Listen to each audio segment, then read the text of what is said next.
Six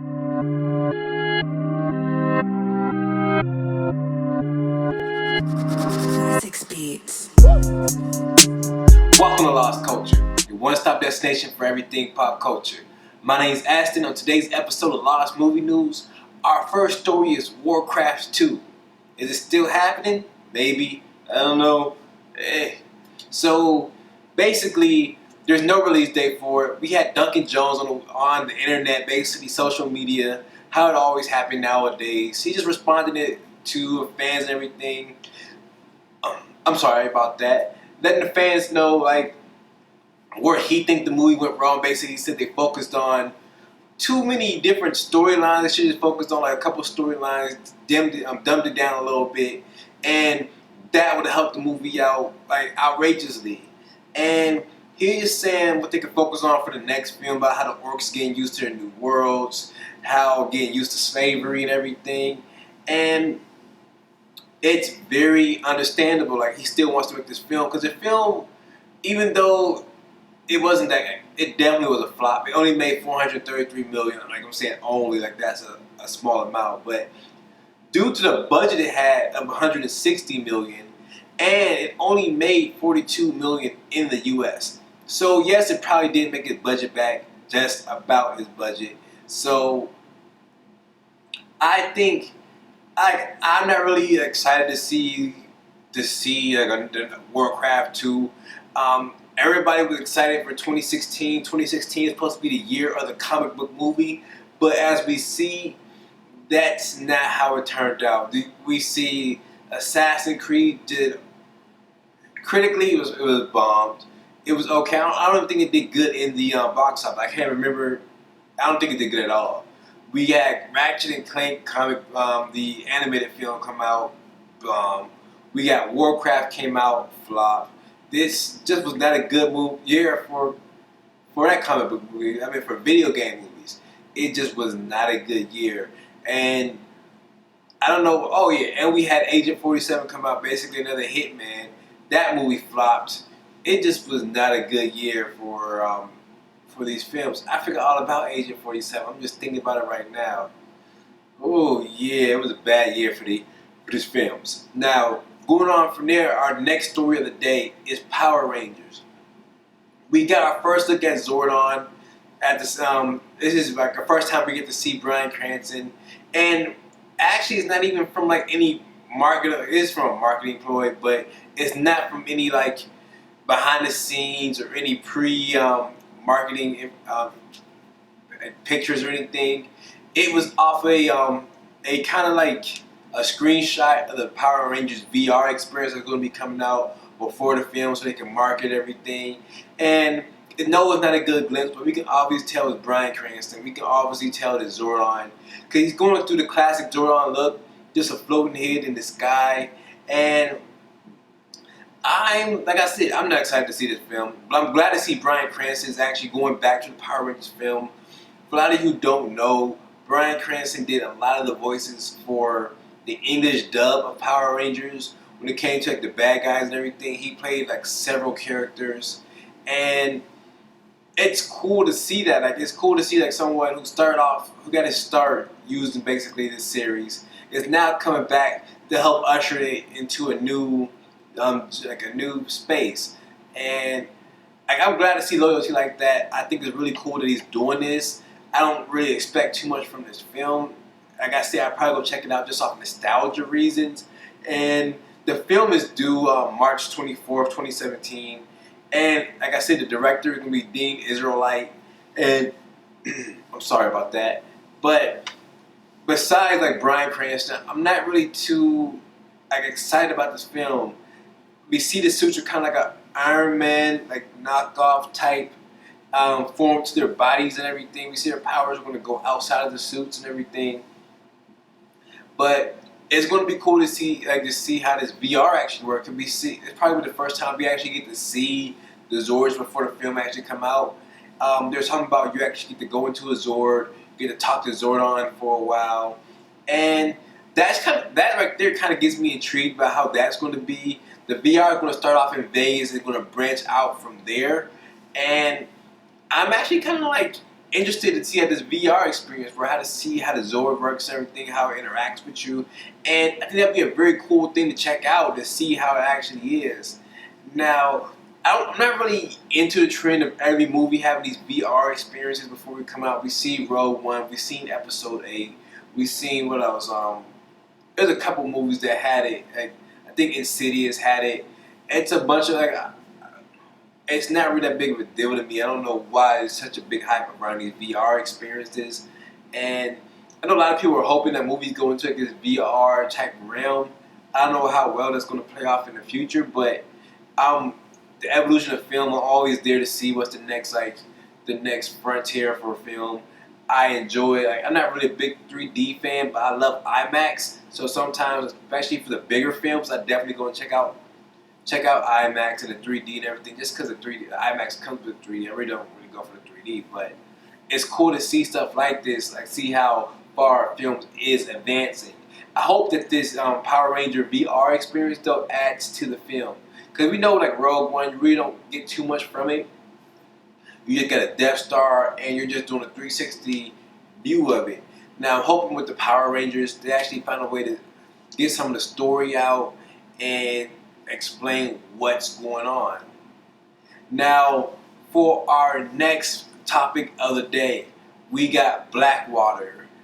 Basically, this is going to be featuring Jean-Claude Van Damme and Jeff Lundgren. And like I said, I'm glad we get to see Jeff Lundgren on the Arrow this year. We had Jean-Claude Van Damme coming back big.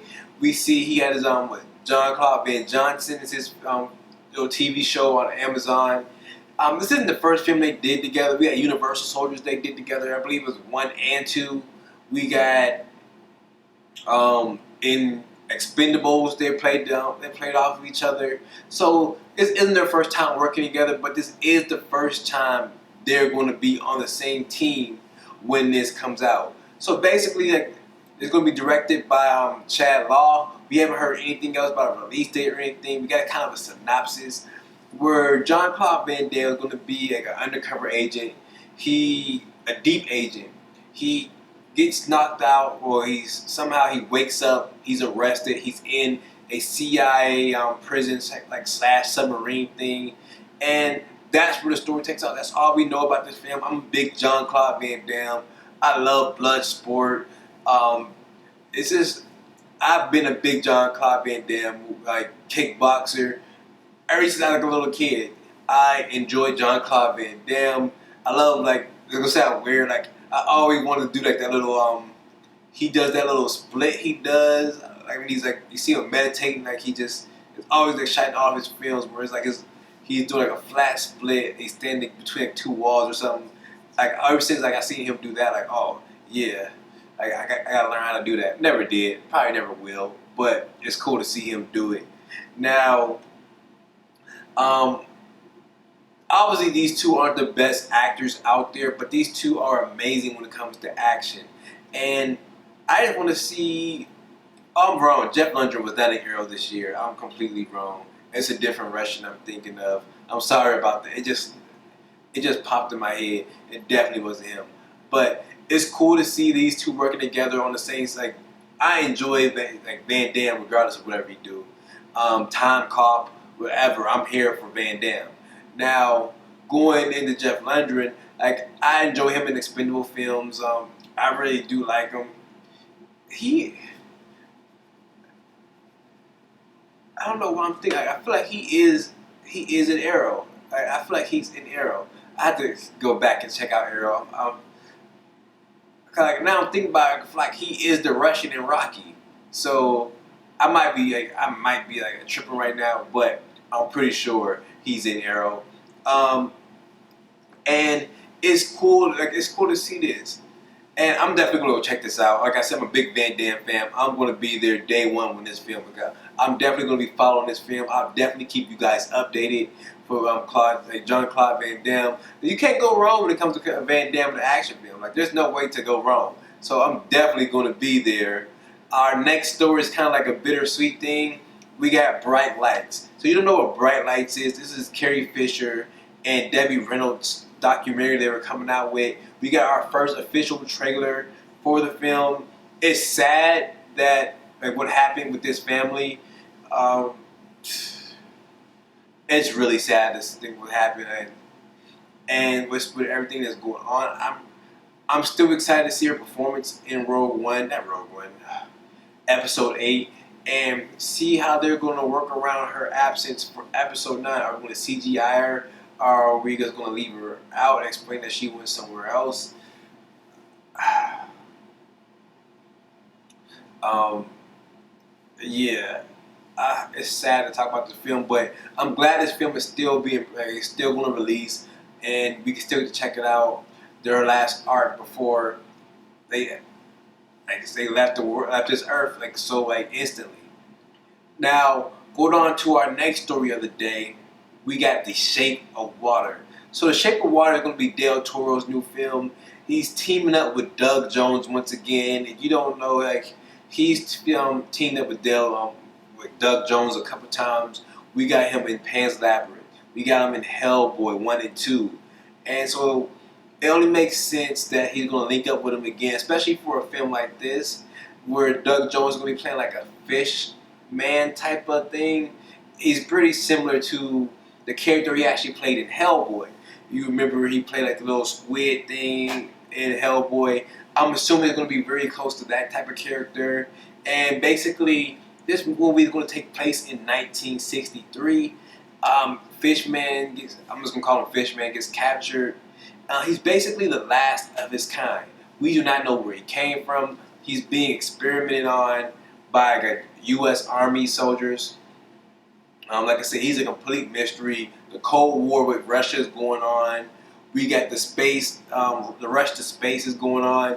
And basically America's they're basically studying him, testing him and everything, seeing if his technology can be used for human usage, and see how it can help us advance our cause. Now, I don't know too much about this film other than that. I am kind of a Del Toro fan. I like some of his work.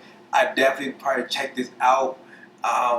It sounds like something I'm into, definitely, because it's really real sci-fi-ish. I'm into a lot of sci-fi stuff, especially when they say that he's the last of his race, and they're doing experiments on him to see if they can use any of his technology.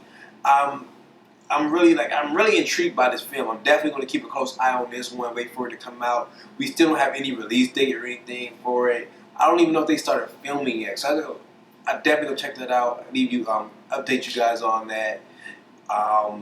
Our next story of the day, though, is Slender Man. So Slender Man is basically a creature who feeds off of your fears. Once he gets inside of your head, he's real. It's we've seen this film. Well, we've seen this. He has a HBO series collection.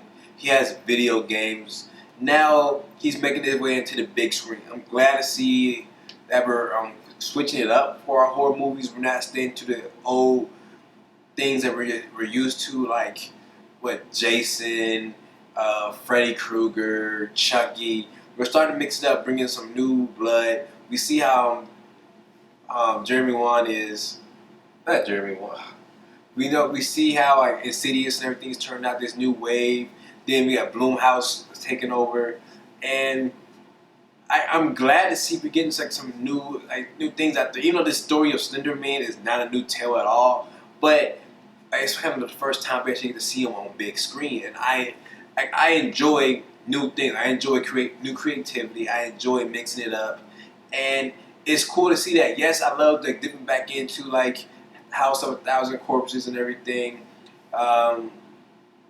Obviously, Michael Myers and things, but I also enjoy seeing new ideas brought to the forefront and seeing how we can expand on these type of franchises. So I'm not the biggest horror fan, but I'm definitely going to check this out. This film is being directed as of right now by Sin White, and that's really all we have right now. Now, our next topic of the day is Game Night. So Game Night is going to be the new Jason Bateman and Rachel McAdams film. So this is this is the first film our Jason Bateman. I hope this film is better than our Christmas Party, Office Christmas Party, whatever it was. I hope it's better than that film. Oh, that film was so bad. I'm hoping it's better than that. I just didn't like that movie. We're moving on. This one seems a little bit better. We see it's going to be like based on a couple game night. Basically, something happens, someone end up getting murdered, and that's really the whole synopsis. Like, we don't know anything else. We don't have a release date. I don't know the rest of the cast. I just know this film is going to be starring Jason Bateman and Rachel McAdams. And another thing about this film is it's been in production for a while, but it hasn't really moved anywhere until like Rachel McAdams actually signed on to star in the film. And I'm not the biggest Rachel McAdams fan. I do like Jason Bateman, especially when he does his Horrible Bosses films. And what else was he in? This is 40. I love This Is 40. Like I think he was great in This Is 40, but I'm hoping this film is better than The Office Party. It has to be better than Office Party and better than Horrible Bosses 2. I wasn't the biggest fan of Horrible Bosses 2. Horrible Bosses 1, I like. It's an amazing film. And that's really all we have for this one. Our final story of the day is it's called Tough As They Come. This is the new Adam Driver and Sylvester Stallone film. We got Adam Driver is playing a U.S. Army Staff Sergeant who's a quadruple like amputee. He's basically survived. He's a sole survivor of an accident, of a war accident. He came home. Stallone is going to be directing the film as well as acting within the film. He's going to be playing Adam Driver's father-in-law, who helps him out in like his hard times and everything. We see like it's cool to see this film because we see once Adam Driver making it home and everything, we see this based on a true story, I believe it was, and we see he makes a way for himself by creating what are they called, like prosthetics. So it's cool to see that. I'm not the biggest. Adam Driver is also a veteran, so it's cool to see that he's using, like, even though he is like he's not using his vet status, but he's a veteran. He understands how it is to have friends lost in war and things of that nature. And I'm glad to see he's going back into a topic that he actually understands. Like he lived before, honestly. He might not have been an amputee, but he's definitely probably lost people in war that he's pretty close to, that he was trained with and everything. And I'm pretty sure that's no easy task to actually go through. So it's cool to see that he's going back and stepping back into these shoes, bringing more his own life experiences to it, even though he was a Marine, not an Army vet. But at the end of the day, like, the armed forces is the armed forces. Like, it's understandable him to be switching back and forth. And I really want to see what this film was like. I really want to see how it turns out. What's the full synopsis of the story, how the story turns out. I would love to see this film. And that being said, that's really all we have today. Thank you guys for tuning in. As always, make sure you follow us, subscribe to the channel, like, share so your friends can see. And as always, stay lost.